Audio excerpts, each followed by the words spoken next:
મારા બાપુજીના અસ્થિ છે એ કે આ મારા મોઢા હું કરવા નાખ્યા એ કે મારે આમ તો હરિદ્વાર ગંગાજીમાં પધરાવવા,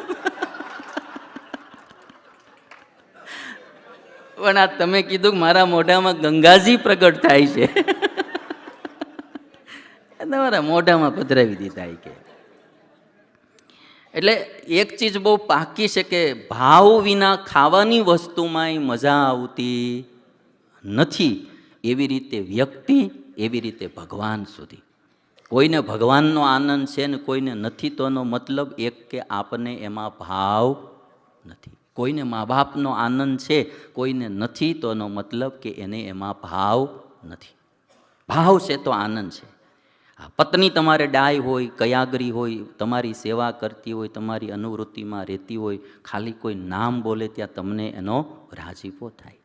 અને જો એ વયા ગયા હોય પછી દેહ છોડીને અને ખાલી એની તસવીર જોવો તોય તમારું હૈયું ભરાઈ જાય, કારણ કે ભાવ છે. બરાબર. એની એકાદો કોઈ પ્રસંગ કે આવા બહુ ભાવીલા હતા, ભાવથી જમાડતા, ત્યાં માણાને રડવું આવી જાય. શું કરવા? ભાવ છે. અને એની જ પત્ની કોઈને એકને હોય અને માથા ભારે હોય, કયું કરતી ન હોય, મારતી હોય, હેરાન કરતી હોય, ત્રાહી મામ કરી દીધા હોય, બરાબર. અને પછી કોઈ એમ અમારા જેવા વક્તા વાત કરતા હોય ને પત્નીને ભાવથી રાખવી જોઈએ, તો અમારી ઉપર એને દાજ ચડે કે બાવાઓ તમે લગ્ન નથી કર્યા, તમને શું ખબર પડે, અમને હું વીતે અમને ખબર હોય. અને પત્નીનો કોઈ મહિમા કે તો એની ઉપર એને દાજ ચડે. શું કરવા? અભાવ થઈ ગયો છે. એવી રીતે પતિ કે પત્ની કોઈ પણ પાત્ર હોય, ભાવ હોય તો આનંદ છે, ભાવ હોય તો જિંદગીમાં મજા છે. એટલે એક વાત મેં હમણાં અમારા સદ્ધામના વિદ્યાર્થીઓને શીખવાડેલી, કારણ કે આજે નાની ઉંમરથી માણસો જીવનમાં ઉદાસ થતા જાય છે. એક ચીજ બહુ પાકી છે કે ટેકનોલોજી ગમે એટલી વિકાસ પામી હોય, કે દુનિયા ગમે એટલી વિકસિત થઈ હોય, ટેન્શન ને ચિંતાઓ ઘટ્યા નથી, થોડા ઘણા વધ્યા છે. આખા દુનિયાનું તમે માર્કિંગ કરશો, ગમે એટલો દેશ આગળ ગયો, હજી ટેન્શનો ઘટ્યા નથી. નાની નાની ઉંમરના છોકરાઓ અમારે સુરત સદ્ધામમાં ગુરુકુલમાં ભણવા આવે, નાની નાની ઉંમરના છોકરાઓ સુઈસાઇડની વાતો કરે. 5મું ભણનારા 10 વર્ષનો છોકરો, હું સુઈસાઇડ કરી લઈશ. 11 વર્ષના છોકરાઓ, મને તો એમ થાય કે આપણને 20 વરે કોઈ દી સુઈસાઇડ શું કહેવાય એ ખબર નહોતી પડતી, આત્મહત્યા શું કહેવાય. અને આ લોકો આજથી આ વાતો કરે. નાની નાની બાબતમાં ઉદાસ થઈ જાય, બોરિંગ થઈ જાય જીવનમાં, લાઈફમાં. એટલે પછી મેં એમને એક દિવસ આ બધાને સભામાં વાત કીધી. મેં કીધું, જો બેટા, આ દુનિયામાં જો આપણે આનંદથી જીવવું હોય ને તો આપણું હૃદય આપણે ભાવપૂર્ણ બનાવવું પડે, રસપ્રદ બનાવવું પડે. એટલે મેં એક વાક્ય અમને કીધું હતું, ઇંગ્લિશ મીડિયમમાં બધા ભણતા હતા, એટલે કે nothing is interesting in this world if you are not interested. Nothing is interesting in this world if you are not interested. જો તમને જ ક્યાંય રસ નથી તો આ દુનિયામાં કોઈ વસ્તુ ઇન્ટરેસ્ટિંગ નથી. આપણને રસ છે તો જ બધું રસપ્રદ છે. આપણને રસ નથી તો દુનિયાની કોઈ ચીજ આપણા માટે રસપ્રદ નથી. એ વસ્તુ સારી હોય કે મોડી, આપણને રસ નથી તો આપણને એ રસપ્રદ લાગશે નહીં, અને જિંદગીમાં મજા પણ આવશે નહીં. એટલે એક ચીજ હું બહુ કહું કે આપણે જ્યાં રહેતા હોઈએ, જેની ભેગા રહેતા હોઈએ, એ પાત્રોને કમસે કમ રસપ્રદ બનાવી લેવા. આપણે પતિ પત્ની ભેગા જ રહીએ છીએ ને ભેગું જ રહેવું છે. હવે જો આપણને એકાબીજા રસપ્રદ નહીં લાગે ને તો રોજ જોઈને દુઃખી થયા કરવાનું, અને ઓલું રોજ જોઈને આનંદ થશે કે ભગવાને મને પતિ કેવા આપ્યા, ભગવાને મને પત્ની કેવી ડાય આપી. ભાષા આખી બદલી જાય. એટલે દાદાની હું એક વાત ઘણી વાર કરું. દાદાનો અંગૂઠો કપાઈ ગયેલો, 80 વર્ષના દાદા, 70-80 વર્ષની ઉંમર. ડ્રેસિંગ કરાવવા દવાખાને ગયા હતા, ડૉક્ટરને આવવામાં મોડું થયું. તે ડૉક્ટર આવ્યા ને એટલે દાદાએ કીધું કે સાહેબ જરા ઉતાવળ કરો ને. તો કહે છે કે દાદા કેમ તમારે હવે આ ઉંમરે શું ઉતાવળ છે? તો કે સાહેબ આ સામે નર્સિંગ હોમ છે ને એમાં મારા પત્નીને એડમિટ કર્યા છે. શું થયું? તો કે છે કે પડી ગયા હતા, હેમરેજ થઈ ગયું છે, તો યાદદાસ્ત ચલી ગઈ છે, યાદ શક્તિ. તો ડૉક્ટરોનું કહેવું એવું છે કે 2-4 મહિને કદાચ યાદશક્તિ પાછી આવી શકે. તો હું રોજ 11 વાગે ટિફિન લઈને જાઉં અને મારી પત્નીને જમાડું. મારે જમાડવાનો ટાઈમ થઈ ગયો છે. ડૉક્ટર કહે છે કે દાદા યાદશક્તિ વહી ગઈ છે તે તમને ઓળખે છે?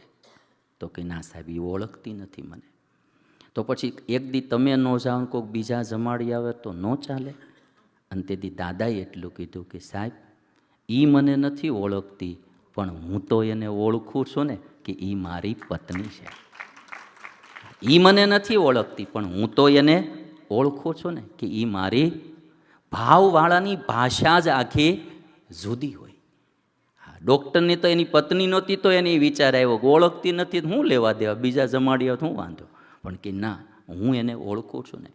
એટલે ભાવ વસ્તુ જે છે એ રામના જીવનમાં, ભાઈઓમાં ભાવ, મા બાપમાં ભાવ.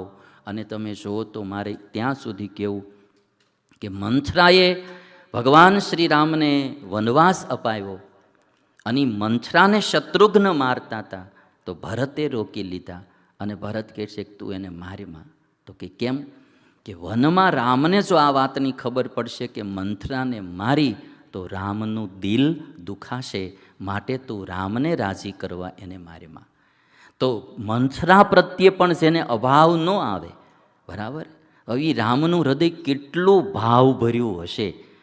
હું તો મારી કલ્પના નહીં કરી શકતો કે આપણાથી નહીતર અમારે સાધુઓને તો શું છે કે ભગવાન સ્વામિનારાયણ એવું કીધું કે સાધુએ ભાવ ભીનું જ રહેવું. એટલે અમારા શિક્ષાપત્રીમાં સ્વામિનારાયણ ભગવાને અમારા સાધુના ધર્મમાં એવો શ્લોક લખ્યો કે ગાલી દાનમ તાડનંચ કૃતમ કુમતી ભીર્જનૈ ક્ષંતવ્યમેવ સર્વેશામ ચિંતનિયમ હિતમ ચતૈ. સ્વામિનારાયણ ભગવાન કે અમારા સાધુને કોઈ ગાળ દે, ગાલી દાનમ, ગાલી એટલે ગાળ, ડોલરનું દાન ન દઈએ કેમ હોય તો કોઈ ગાળનું દાન દે, બરાબર. અને એમાં લખ્યું પાછું કુમતી જન. સુમતી તો કોઈ દી કોઈને ગાળ ન દે, સાધુને તો ક્યાંથી દે. પણ કુમતી માણસો ક્યારેક તમને કોઈ ગાળ દે અથવા તો તમને મારે, તાડન કરે, તો એને ક્ષમા કરી દેવી. અને ક્ષમા કરી દેવી એટલું નહીં, એનું હિત થાય એવો વિચાર કરવો કે ભગવાન એનું ભલું કરે. હવે આટલું બધું કરવાનું થાય ભાઈ, કોઈ ગાળ દે, મારે ને એને માફ કરી દેવું અને એનું હિત થાય એવું પાછું વિચારવું, એ ભાવ પ્રેમ વિના થાય. એ રામમાં આપણને જોવા મળે કે મંથરા પ્રત્યે પણ રામને અભાવ આવ્યો નથી.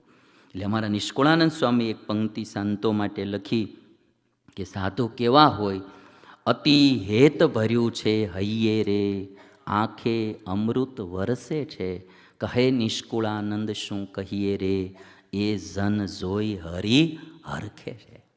અતિ હેત ભર્યું છે હૈયે રે, થોડુંક નહીં, સાધુનું હૃદય હેતથી ભર્યું હોય, એટલે એની આંખમાંથી અમૃત વરસતું હોય. અને એવા સાધુને જોવે તો ભગવાન પણ રાજી થાય છે. અને આ દુનિયામાં હું તમે આવ્યા એટલે આ દુનિયામાં નડનારા માણસો તો મળવાના ને મળવાના. નિંદા ટીકા કરનારા, આપણી થોડી પ્રગતિ થાય તો બી તમારી નિંદા ટીકા, તમને બ્લેકમેલ કરવા, બદનામ કરવા, કંઈક ને કંઈક આ દુનિયામાં રહેવાનું જ તે. તમે ધંધામાં હો, તમારા ધંધામાં બી કોમ્પિટિશન હોય, નજીકના માણસો નડે, આ બધું જ થવાનું. એ સમયે બી આપણા હૃદયને નેગેટિવ ન થવા દેવું, અભાવવાળું ન થવા દેવું, ભાવભીનું રાખવું, એ બહુ મોટી સાધના છે. અને એ આપણા સુખ માટે છે, આપણા સુખ માટે. તમે એક જોશો કોઈનામાં અભાવ તમને આવે ને એટલે તમને મજા જ નહીં આવે. વાંક ગમે એનો હોય, મજા આપણને આવે નહીં. અમારે એક ડ્રાઈવર હતા ઇન્ડિયામાં, તો ગાડી ચલાવતા હોય ને તો કોઈ ખરખી ન ચલાવતો હોય ને ગાડી, ઇન્ડિયામાં તો આપણે તમે બધા જાણો ગમે માલતી હોય, ક્યાંથી આવતી હોય, આપણી ગાડી કરતાં બીજાની ગાડીનું વધારે ધ્યાન રાખવું પડે. તે મને આમ વારે મને કહે સ્વામી જો તો ખરા કેમ ગાડી ચલાવે છે. આમ સામેની બાજુ જાતો વચ્ચે ડિવાઈડર હોય, ઓલી બાજુ હરખી ન ચલાવતો હોય ને તોય આને ઉપાધિ થયા કરે. મેં કીધું પણ ભાઈ એને માર્ગે જાય, તમે ચિંતા શું કરવા કરો છો? અરે કોકનું ભૂલ હોય કે કોકનું ઓલું હોય, પણ આ અપસેટ થયા જ કરે. એમાં અમારી લાઈનમાં એક ટ્રકવાળો આવેલો આવે, રોંગ સાઈડમાં ગાડી હાંકી આવે. મને કે આ શું હોય કે તમે ઓલાનું કહેતો આ રોંગ સાઈડમાં હાંકી આવે છે કે. મેં કીધું એ ભલે આંક તો તમે સાઈડમાં લઈ લ્યો આપણી ગાડી. મને કે પણ વાંક એનો, મેં કીધું વાંક જેનો હોય એનો ભૂહાય આપણે જાવું. મેં કીધું આપણી નાની ગાડી છે, એનું ટ્રક છે, મેં કીધું ચડાવી દેશે આપણે ભૂહા સાઈઝ રહેશું આપણે આગળ. એટલે અમુક વખતે કેવું હોય કે વાંક ગમે ન હોય, સુખે રહેવું હોય તો આપણે જ ભાવભીનું હૃદય રાખતા શીખવું પડે. આ વાત બહુ પાકી છે. એટલે ભાવની ચીજ એવી લખાણી. અમારે કવિ દલપતરામ થયા, ગુજરાતના મહાન કવિ, જેમણે એમની છેલ્લી જિંદગીના 10 વર્ષ એમણે સ્વામિનારાયણ ભગવાનના ચરિત્ર લખવામાં વ્યતીત કર્યા. અને પદ્યમાં આખો ગ્રંથ સ્વામિનારાયણ ભગવાનના ચરિત્રનો એણે લખ્યો કવિ દલપતરામે. અમદાવાદમાં આજે એમના નામનો ચોક છે અને મ્યુનિસિપાલિટીએ બનાવેલો કવિ દલપતરામનો. અને કવિ દલપતરામ છેલ્લી જિંદગીના 10 વર્ષ સ્વામિનારાયણ ભગવાનનું જીવન ચરિત્ર આખું એણે પદ્યમાં લખ્યું, જેને હરિલીલામૃત કહેવામાં આવે. એમાં એણે ભાવ પ્રસંગે 2 પંક્તિ લખી કવિ દલપતરામે, કે ભાવ કેવો કામ કરે. પ્રેમે કરીને ઝળકોય પાય, મિષ્ટાનથી સ્વાદ ઘણો જણાય. અભાવથી જો જન દૂધ આપે, તે દૂધમાં સ્વાદ કશો ન વ્યાપે. તે દૂધમાં સ્વાદ કશો ન વ્યાપે. કવિ દલપતરામ લખે કે પ્રેમે કરીને ઝળકોઈ પાય, મિષ્ટાનથી સ્વાદ ઘણો જણાય. કોઈ પ્રેમથી પાણી પાય ને તોય મિષ્ટાન જેવું મીઠું લાગે. હે આવો આવો, તમે આજ અમારે આંગણે પધાર્યા, અમારું આંગણું પાવન થઈ ગયું. અમે કેદુના તમારી વાટ જોતા હતા, લ્યો લ્યો પાણી પીવો. અને પાણી દઈને તો દૂધ કરતાં મીઠું લાગે.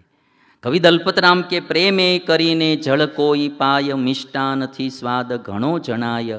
અભાવથી જો જન દૂધ આપે, તો દૂધમાં સ્વાદ કશો ન વ્યાપે.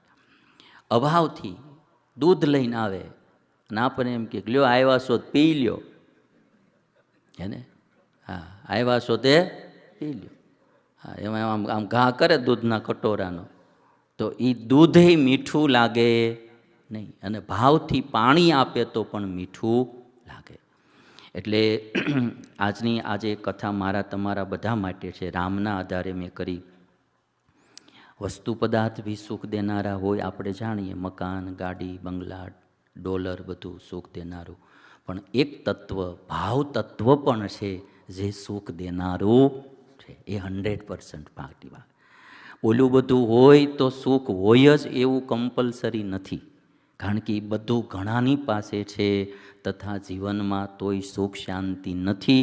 આ મેં મારી નજરે જોયેલું છે. આ લોકના પદાર્થો બધા જ એની પાસે છે, ગાડી, બંગલા, પૈસા, બધું જ તે, પણ એની પાસે સુખ શાંતિ નથી. ઊંઘની ગોળીઓ ખાય ત્યારે નીંદર આવે છે, એ આપણે જોયું છે. અને એવા વ્યક્તિઓ બી મેં જોયા છે આ દુનિયામાં કે જેની પાસે આ દુનિયાનું કાંઈ નથી, પણ એનું હૃદય ભાવ ભીનું ભગવાનમાં, સંતોમાં, સત્સંગમાં, પરિવારમાં, તો મોજે દરિયા જિંદગી જીવે જાય છે. એટલે ભૌતિક ચીજો એનું બી એક સુખ છે. અને બે ભેગું જો થઈ જાય તો સોનામાં સુગંધ ભળી ગઈ. બે ભેગું થઈ જાય તો આ લોકની દ્રષ્ટિએ સુખી અને સદૈવ સુખી. પણ કદાચ આ લોકનું સેટિંગ કાંઈ ન થયું હોય અને જે માણા ભાવવાળો હોય ને, એ માણાને ગરીબીમાં પણ સુખ તો હોય છે. એ વાત બહુ પાકી છે. એટલે મેં આજે જે કથા જે આજે હું કરું છું એ ભાવ તત્વ અને રામના આધારે. કારણ કે રામ જેટલા અયોધ્યામાં આનંદમાં રહેતા હતા ને, એટલા જ આનંદમાં એ વનમાં બી રહ્યા છે. શુક્રવા ભાવ ભરેલું તત્વ હતું ગરીબીમાં. અને બે પાત્રો રામને મળી ગયા સારા, લક્ષ્મણ અને સીતા ભાવવાળા. એ તો આપણે એમ કહી શકીએ ને કે રામ કરતાંય વધારે ભાવવાળા થઈ ગયા. એ વનવાસ તો રામને હતો. લક્ષ્મણ કે હું તમારી સાથે આવી, સીતા કે હું તમારી, એને વનવાસ નહોતો તોય દુઃખ સહન કરવા સાથે ગયા. એટલે ચિત્રકૂટમાં રામચંદ્ર ભગવાને એવું કહ્યું કે સીતાજી જેવી પત્ની ભેગી હોય ને લક્ષ્મણ જેવો ભાઈ ભેગો હોય, 14 વર્ષ તો શું આખી જિંદગી જંગલમાં રહેવું પડે તોય દુઃખ લાગે નહીં. આ ભાવવાળા બે તત્વો. અને ત્રીજું તત્વ આગળ પછી મળી ગયું હનુમાનજી મહારાજ. વિભીષણ બી એવું તત્વ મળી. એક એક પાત્રો. અને એક ચીજ બહુ 100% પાકી છે કે આપણે ભાવવાળા હોઈએ ને એટલે ઈશ્વર આપણને પાત્રોય ભાવવાળા જ ભેટાડે, એ બી પાકું છે.